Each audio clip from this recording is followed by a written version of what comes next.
Well, surprisingly, she also dodged a jail sentence. Let's begin.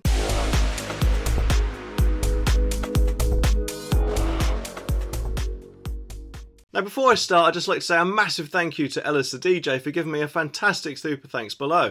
It really is appreciated and hopefully means that you think I'm doing a good job, so thank you, you're a legend. You know, I don't know if it's me, but it's fast seeming that with some of the stories that have been about recently, it presumably, doesn't matter how you drive, or even if you're drunk whilst doing so, just as long as you're either famous or pretty, then they'll give you a get out of jail free card, and obviously it shouldn't be like that, but as the Sun reports, this lady, who in this picture kinda looks a bit like Katie Price if you ask me, also got a similar treatment at court for committing a similar offence, but the worrying thing is she also had her 1-year-old in the back too. I wonder why she could have possibly been let off. Oh, it's hot in here, isn't it?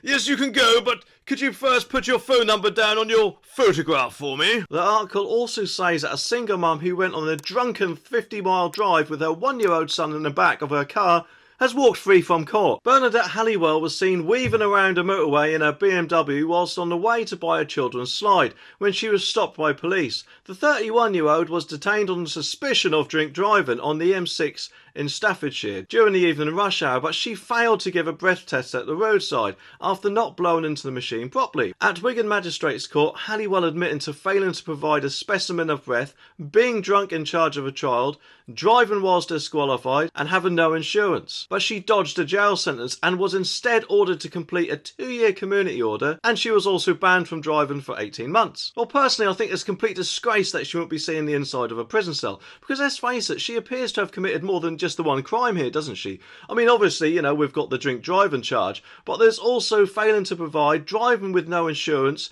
drunk in charge of a child, and a partridge in a pear tree. Also, if she'd crashed into anything, then the charges would have been much worse. But no, don't worry about that. I'm sure she'll learn her lesson with her community order and a ban, won't she? I mean, I don't know about you, but I'm really starting to think that our judges are either too soft or maybe, just maybe, a part of them isn't, and that's the part they're thinking with. For example, in this video, a lady committed an absolutely horrible crime, but the judge just basically handed her the keys. And I doubt the rest of us would have got that. Anyway, subscribe for more and I'll see you in the next one.